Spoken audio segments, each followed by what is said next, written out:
Okay, welcome back to today's webinar, BioFlex Personal Therapy System for Neck and Back Pain.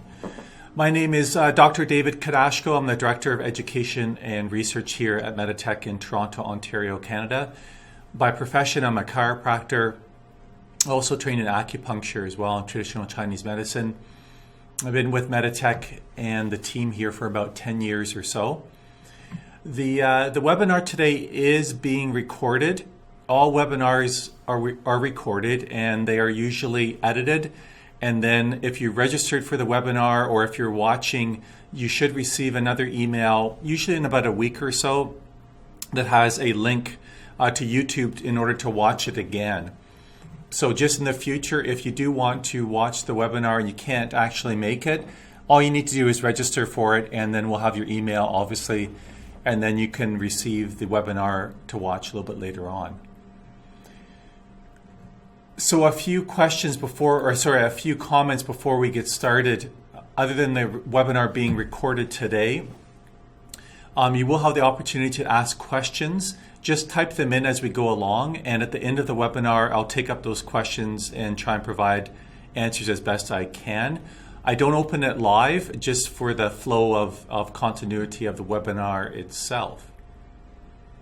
I usually do a webinar 1 to 2 times a month now, typically one with a personal therapy system and one for our professional medical devices as well. Okay, well, let's get started. The goal today, obviously, is to discuss the use of our personal therapy systems for neck and back pain. And I will talk a bit about the systems themselves, sort of the features of them, just to review that if you're new to using it or if you perhaps had a few questions about that. I will talk about the potential effects of photobiomodulation.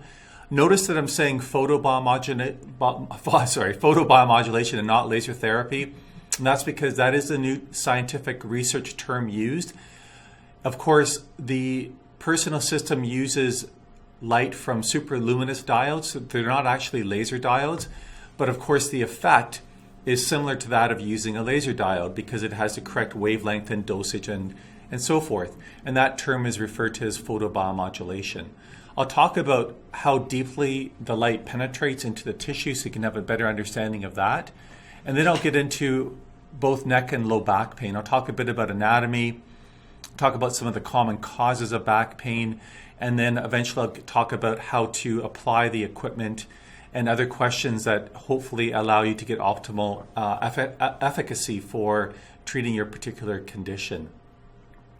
I'll briefly talk about some of the safety issues with using light therapy devices and some of the more commonly or frequently asked questions as well. And at the very end, I'll have a chance to open up the forum and you can ask questions then. So it's probably best if you type them in as we go along as well too.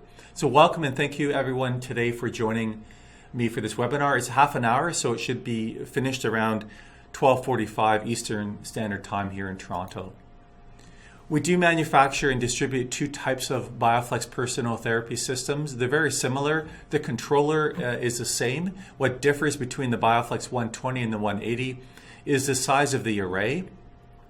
Obviously, 120 would have 120 superluminous diodes that are bicolor, and the 180 have a greater surface area and having 180 diodes, superluminous diodes as well too.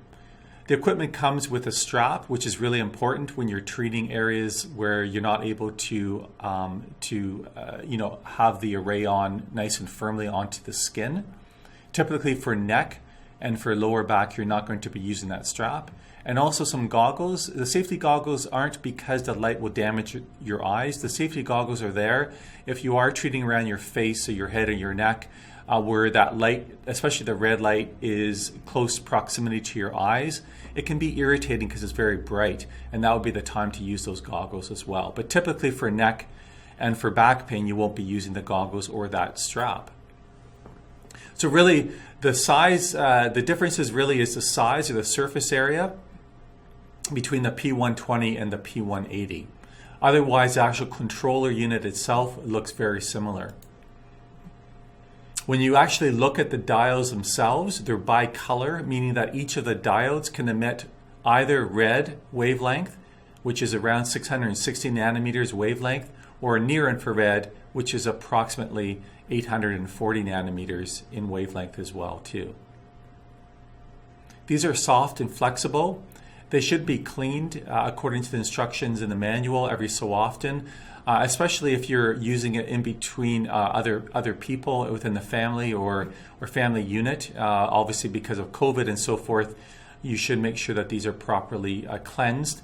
Mild soap and detergent is usually adequate to do that as well. The controller unit itself has a power button, so that's how you turn it on. It has a stop button, which means that you can stop the treatment at any given time. But once you've stopped it, then you need to restart the entire treatment from the beginning. There's also a start and pause button. So if you are treating and you need to pause for whatever reason, then you can pause it and then start again. And then on the far right, there's a button that says stage, or that's the stage button. Now there's 4 separate stages, and they start from 1 all the way up to 4, and increasing intensity and stimulation as well. You can see that there's lots of different areas of the body that you can treat with the system. Of course, today we're focusing in on neck and lower back conditions.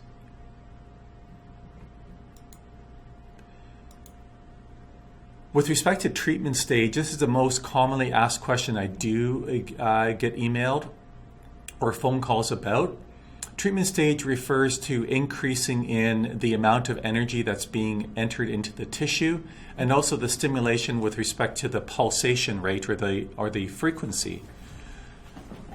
We always start at stage 1. This allows a baseline to have an understanding of how your body is responding, and then you can accordingly move up the stages whether or not you're making good progress or not. So I'll talk a little bit more about what stage to choose and progression and so forth, and how frequently to treat a little bit later in the webinar. So it's important to understand what this light therapy or photobiomodulation is doing to the tissues that you're treating. We know that when you treat with these wavelengths, it stimulates specialized cells called endothelial cells that form new blood vessels, new capillaries and branches of capillaries. This is sometimes referred to as angiogenesis or neovascularization. So when you do treat, it actually promotes prolonged blood flow in the area, not just transient blood flow. And of course, increased blood flow is very helpful for supplying nutrients to tissues that are trying to heal, and of course, getting rid of metabolites and waste products that those damaged tissues or cells and areas are also secreting. Photobiomodulation has an impact on collagen production. Collagen is an important protein in the body. It helps to repair damaged areas, whether it's tendons or ligaments or muscle tissue, even joints. Collagen is critical in forming and repairing these types of injuries or diseases in the body. So we know that light therapy can actually stimulate an increased production of collagen and help it mature and thus help tissues heal faster. It's also very helpful for muscle regeneration and muscle atrophy. So for example, if you have a muscle spasm because you strained some muscles in your back by lifting something awkwardly, adding light therapy to the mix will actually stimulate these muscle fibers to repair faster and to actually regrow faster as well through a mechanism of stem cell production, or what are referred to as myosatellite cells. Another benefit of photobiomodulation is to decrease inflammation and to decrease edema. The light therapy actually is absorbed by circulating white blood cells that control inflammatory, both pro and anti-inflammatory secretions. So light actually triggers these cells to secrete more of the anti-inflammatory mediators that control inflammation and help to resolve it.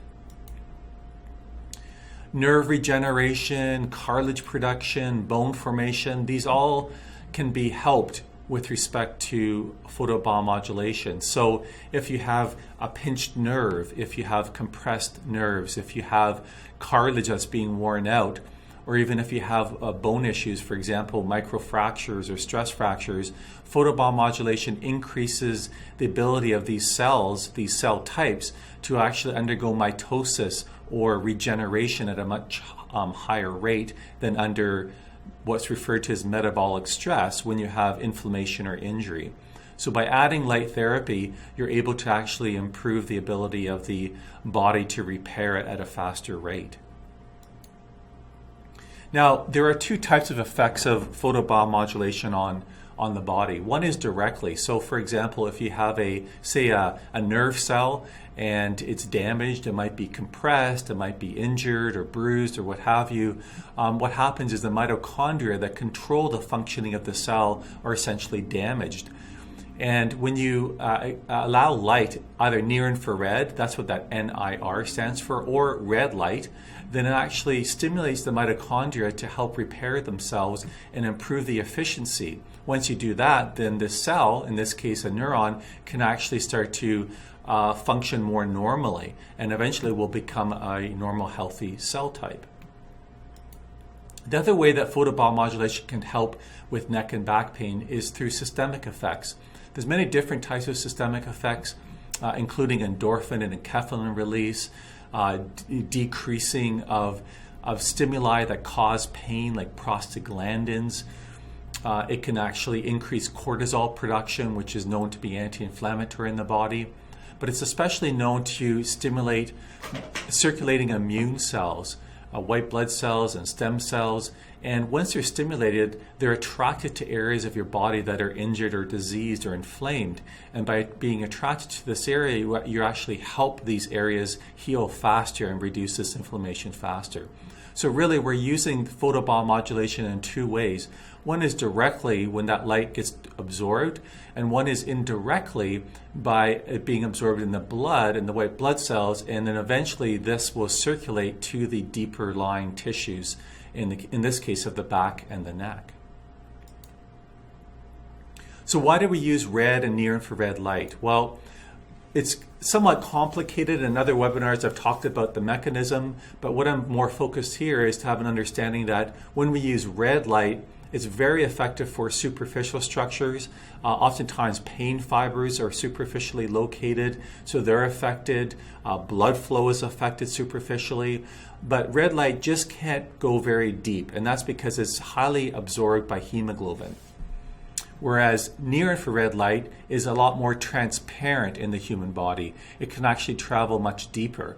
The depth varies, and I'll talk about that shortly, but essentially you can go much deeper with this near-infrared light. So by using both red and near-infrared, we can have a greater impact on superficial structures, pain fibers, and blood, and then of course deeper underlying structures like ligaments, deeper muscles, bones, and so forth. So red light, as I mentioned, we use 660 nanometers.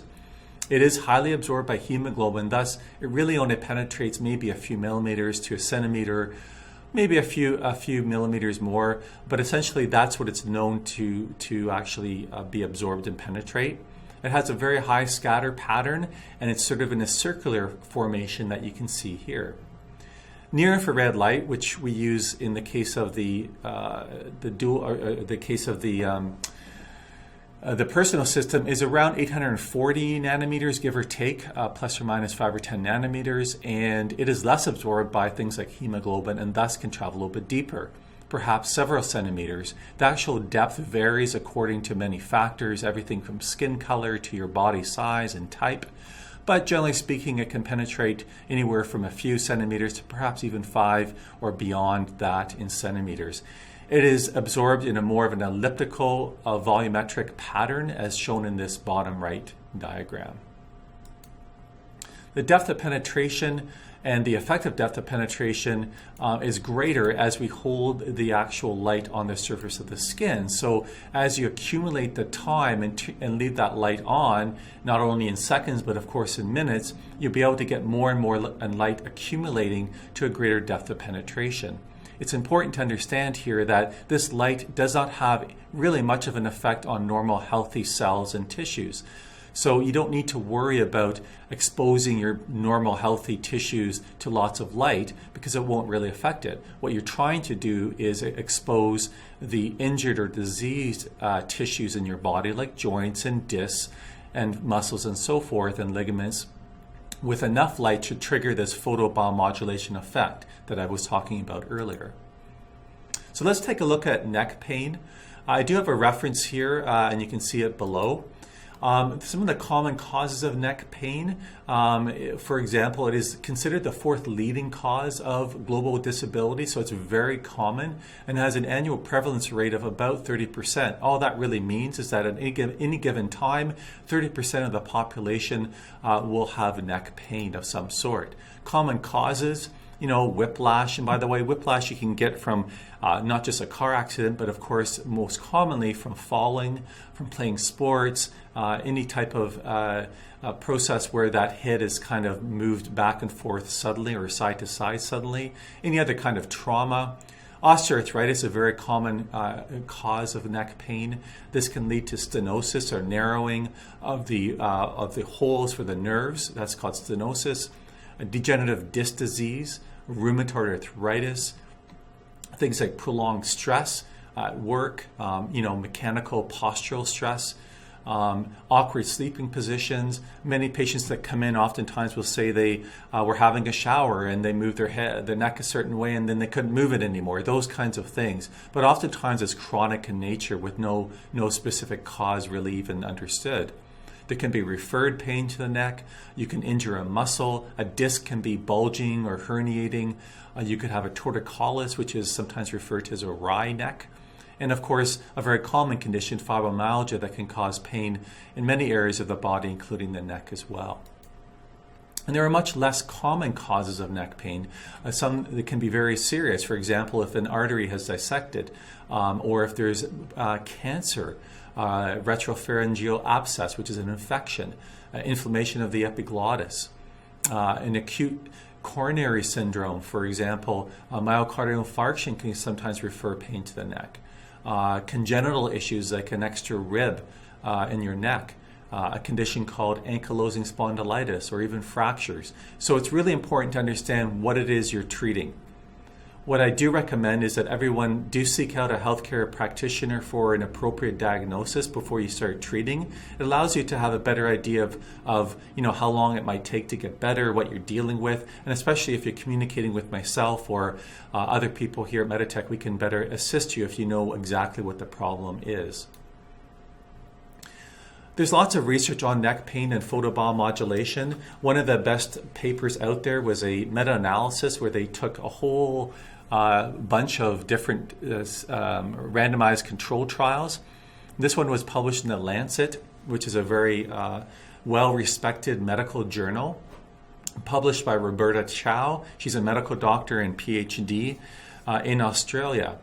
And she concluded that when she looked at, I think there was around 17 or 18 randomized control trials, that they showed that low-level laser therapy, or now known as photobiomodulation, reduces pain immediately after treatment in acute neck pain and up to 22 weeks after completion of treatments in patients with chronic neck pain.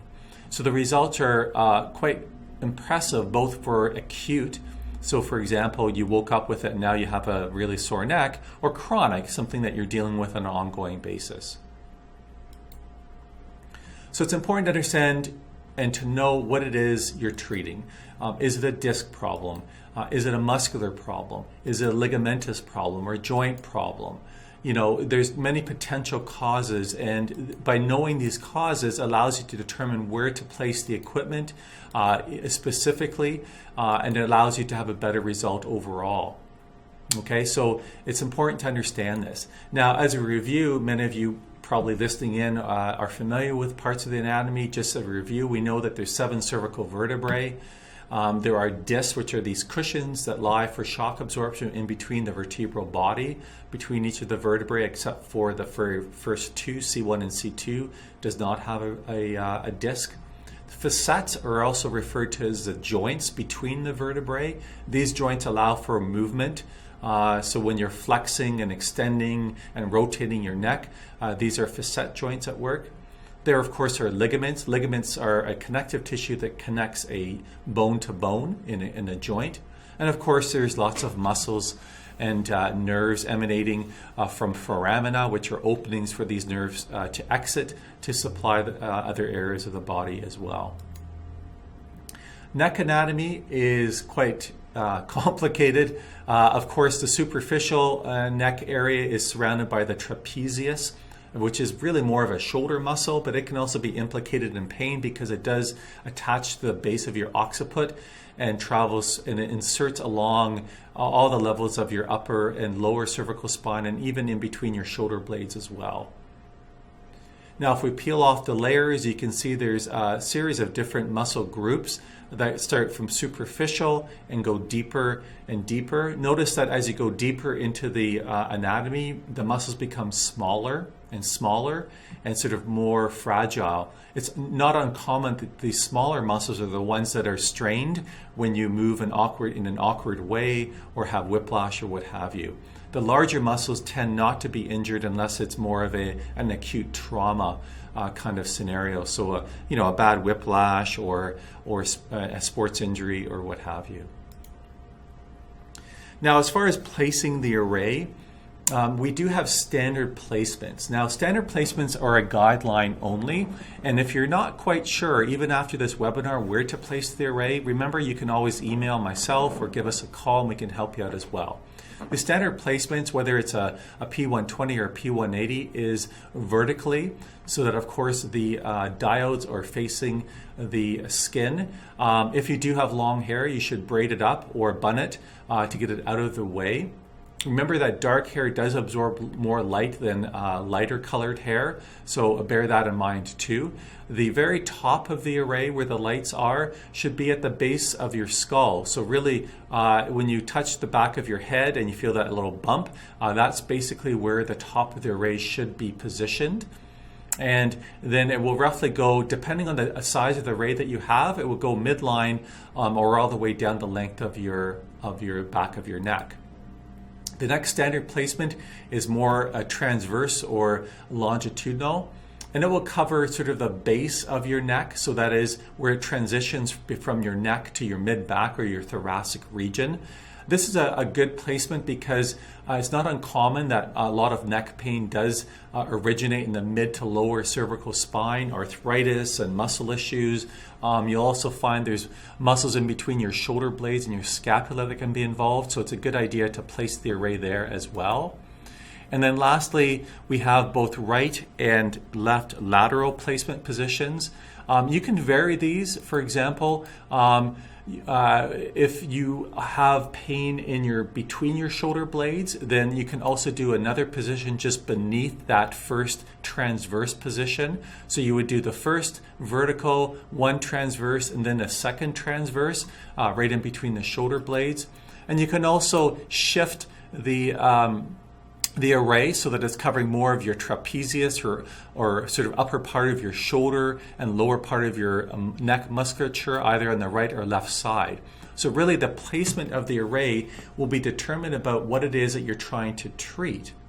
And again, if you're not sure what you're treating, it is advisable that you get a proper diagnosis. Perhaps it's an x-ray or an imaging or a visit to a chiropractor, physiotherapist, or massage therapist, or medical doctor, so that they have a better understanding of what it is that you're treating. So you could place that array right adjacent to your neck. That's a common spot to treat the facet joints and the exiting nerve roots. Whereas if you place it a little bit lower down, sort of on top of the shoulder in the trapezius area, that's getting more into the musculature of the lower part of the neck as well. The treatment times, generally speaking, for the cervical spine in one spot would be about 14 minutes. That's 6 minutes of red light and 8 minutes of near infrared light. And once you've done one position, then of course you will need it to move to the next position and turn it on again. So depending how many positions, if you place just one position, it's 14 minutes. Generally speaking, we're going to recommend that you do at least 3 to 4 placements of the array. So then you're looking at approximately 56 minutes or thereabouts to treat the entire neck. So we're prepared to have that amount of time, about an hour, excuse me, at your disposal before you start to treat. Moving on to lower back, very quickly, we know that the lower back and the lumbar vertebrae have the vertebral body. They also have nerve roots that exit, and of course they also have intervertebral discs, which act as a cushion. Facet joints are similar to that of the neck, although they're a little bit more stable, don't provide as much movement. And of course the spinal cord that can be compressed in the case of for example, stenosis or an intervertebral disc herniation. And similar to the neck, there's layers of muscles. Superficially, they're thicker and much stronger. And then, of course, as you go deeper, they become smaller and smaller. And it's these smaller muscles that are, again, oftentimes are strained and injured. And oftentimes are the ones affected by back spasm. Common causes of back pain, degeneration of the disc and bulging disc, or even a herniated disc that applies more pressure. Discs themselves can be thinned and cause narrowing of the intervertebral foramen. And there can also be osteophyte or bony formation due to disc degeneration, and that sometimes can also pinch or push into other soft tissues and create problems as well. So low back pain, is similar to neck, is very common. The stats from this article below suggest that 500 million people around the world are affected at any given time. In the United States, for example, this is in 2015, the age-adjusted prevalence is about 29% for those of the aged over 18 years of age. So very similar to neck pain. Roughly a third of the population is walking around with either neck or low back pain. So obviously it's one of the more common sources of pain. Chronic low back pain, which is, again, what most people will be complaining about and usually why they're purchasing our personal system, is pain that's been diagnosed for greater than 3 months. It has a lower prevalence than acute back pain. Roughly 13% of the population will have chronic low back pain. And it's highest as we get older. So typically, as you get to the ages of 50 to 69, you start to see people that are developing more chronic low back pain. So everything from osteoarthritis and stenosis, which is the narrowing of the foramen. Sometimes there's stress fractures due to osteoporosis. There can be bulging or ruptured discs. Not uncommonly, you'll see muscle strains and sprains.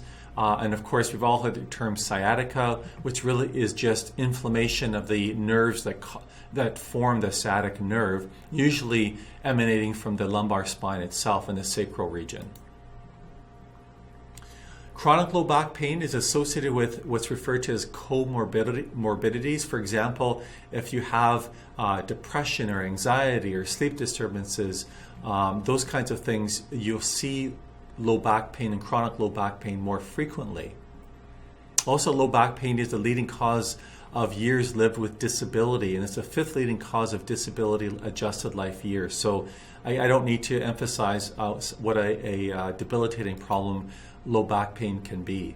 And of course, we talked about some of the causes that I've already mentioned, everything from muscle spasm to disc pathologies and so forth. There are some more serious issues of back pain, from fractures to cancer to infections. That's why I'm saying it's really important to the first time you start to experience back pain is to get it diagnosed. Ensure that it's nothing serious that you need intervention, acute medical intervention, so that you can go ahead and start treating it with light therapy. Now, it's not uncommon that you get imaging and go to the doctor and they say, well, we don't really know why you have back pain. And that is very common, but you still need to rule out these serious conditions before you should go ahead and start to get treated. One of the things I will briefly mention, and of course you all know this, is that when you're lifting things, make sure you bend your knees and lift with your legs. They're much stronger than your lower back. As soon as you bend forward at your waist and start lifting up is when you start to stress the facet joints and the ligaments and the small muscles of your back. And that also goes with twisting.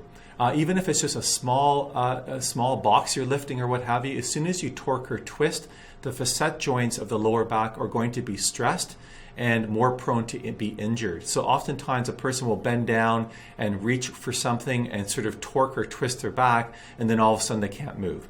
And again, a very kind of innocuous kind of movement, but as soon as you twist, you increase the load substantially. So, but please rotate your feet, use your legs, and don't use your back or twist your lower back.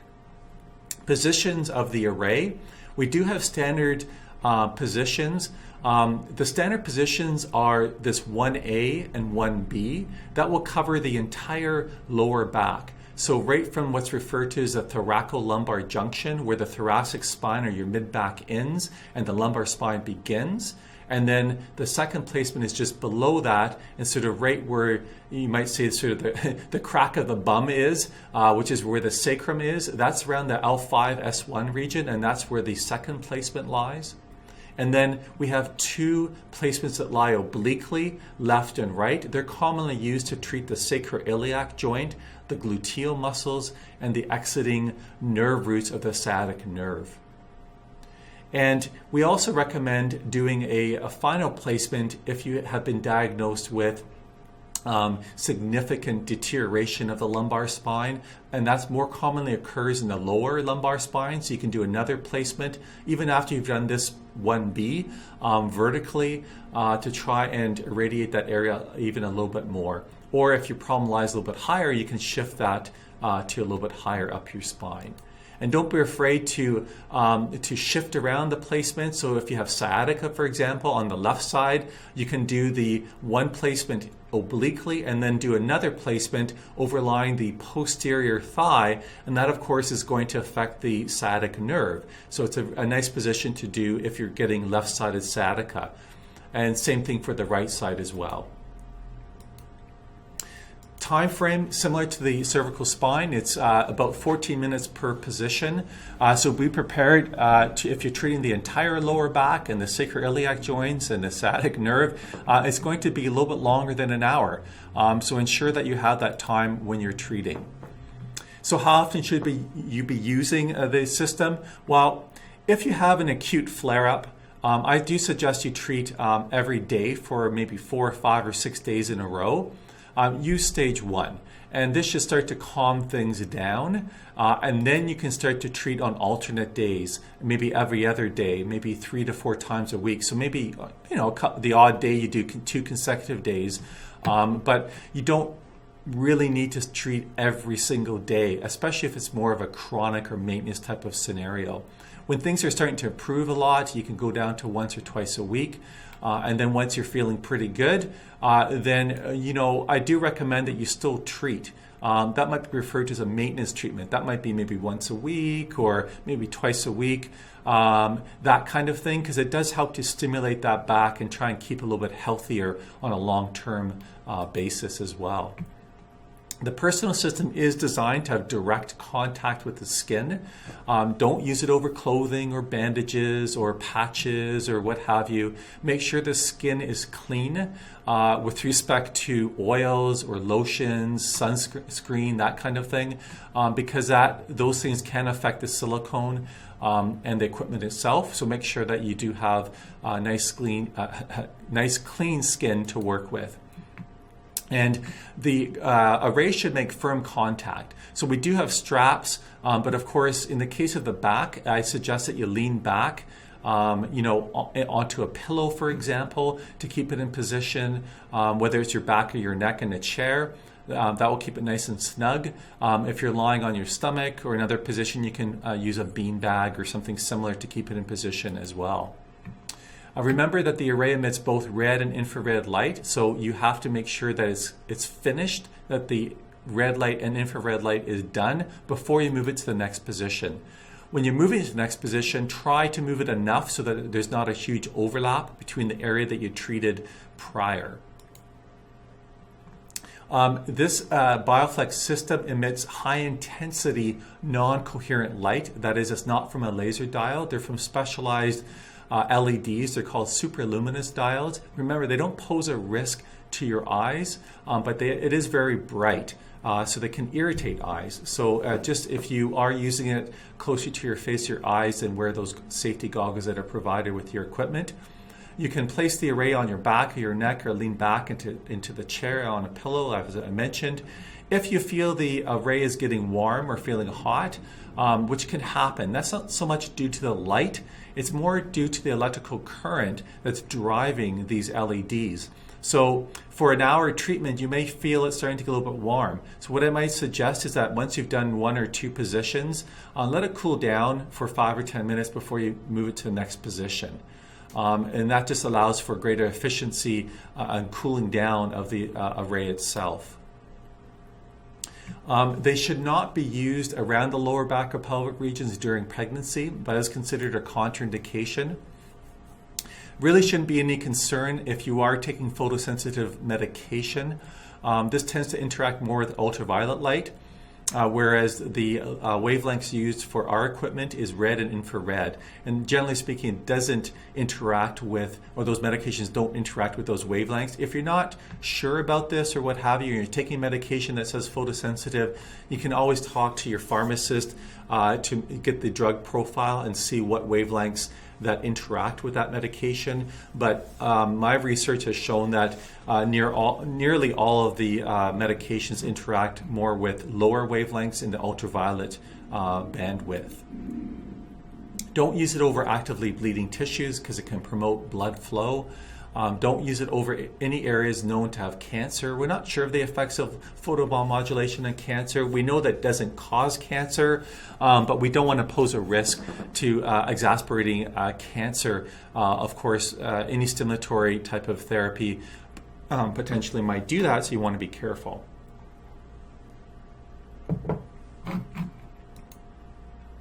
So, some frequently asked questions: should I use the equipment more than once a day?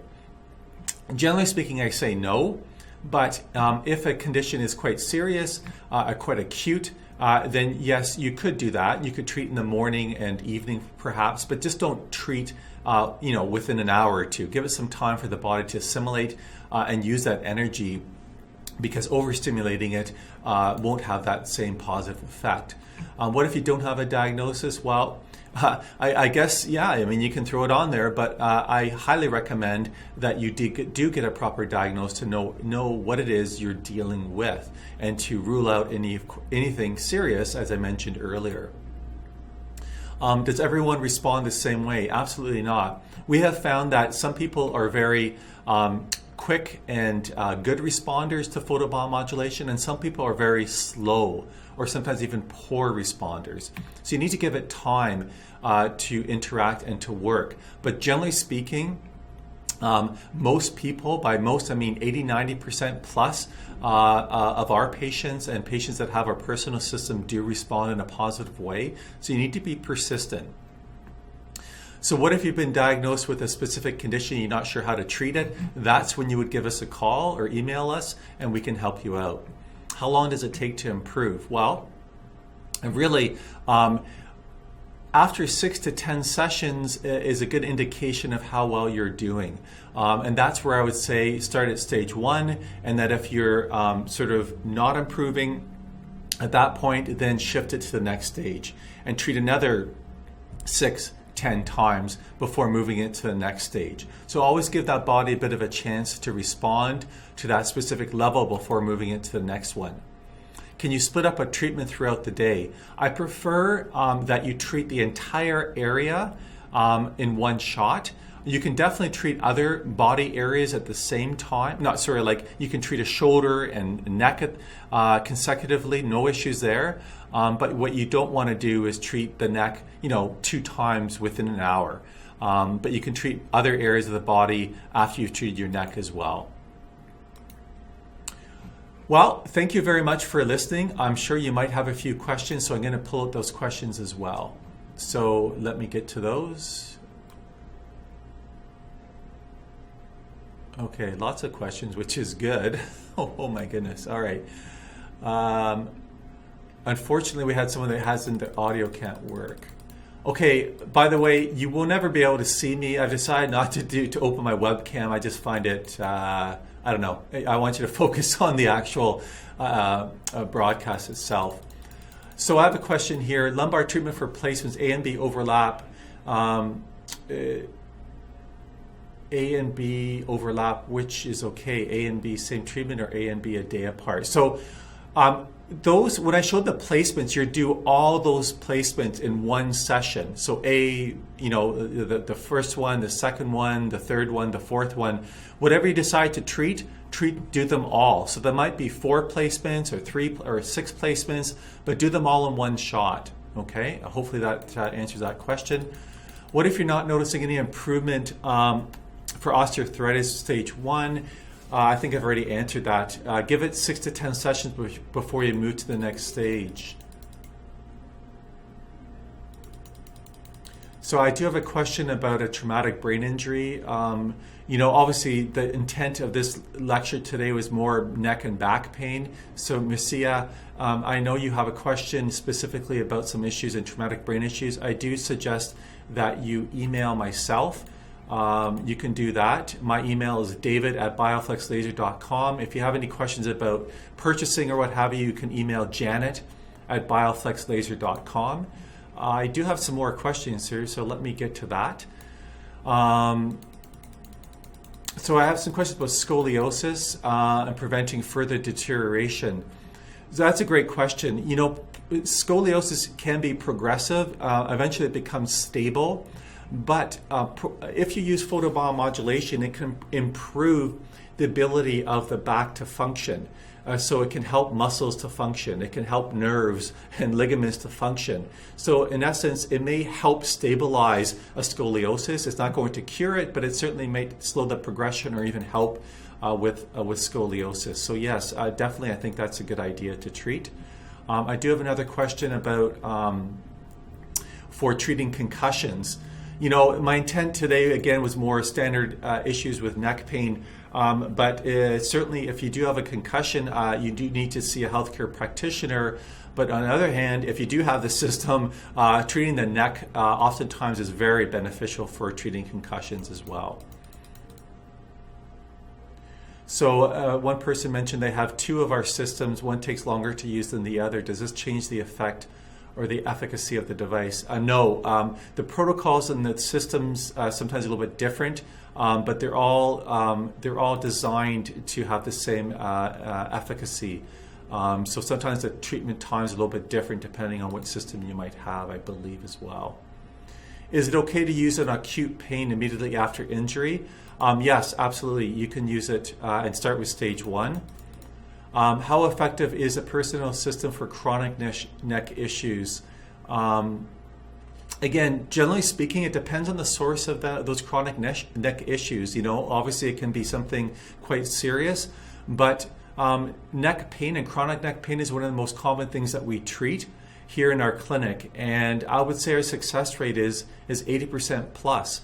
So I would say it is usually quite successful for neck pain. Does the personal system, can it go deep enough to affect bones? Or for example, the jaw, and specifically for the mandible, absolutely. For the lower back, it depends on the size of the patient.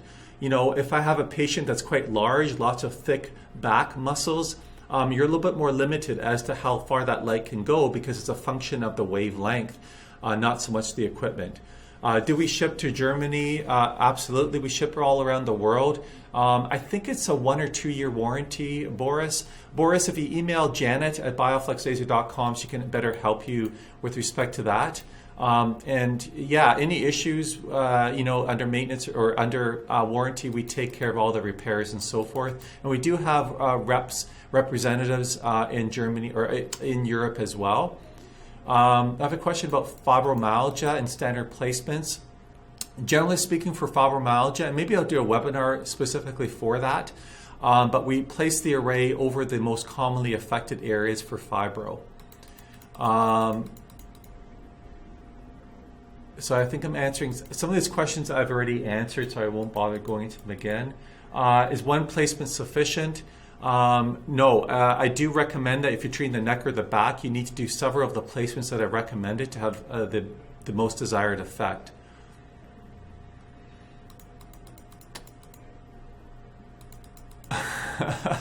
Okay, that was a good joke, Mike. I won't repeat that one. I can use laser if someone has bone cancer pain. It's contraindicated to treat over cancer. That's my comment about cancer and pain. Do you have to put a weight on it if it's on the skin?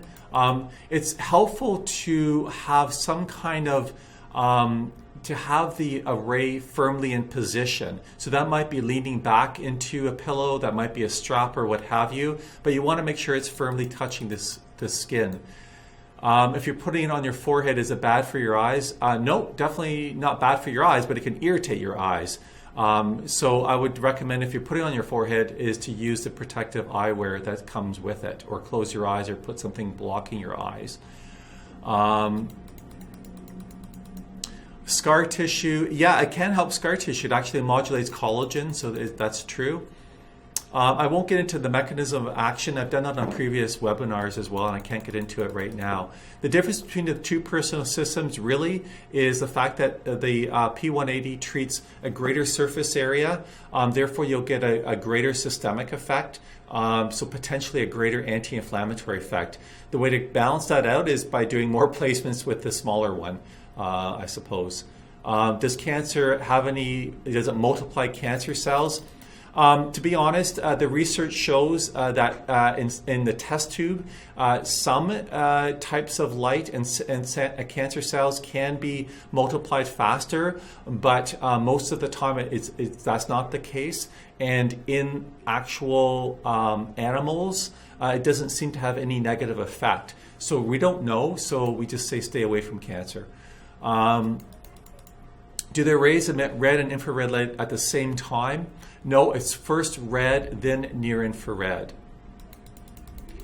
I have a question about a traumatic brain injury.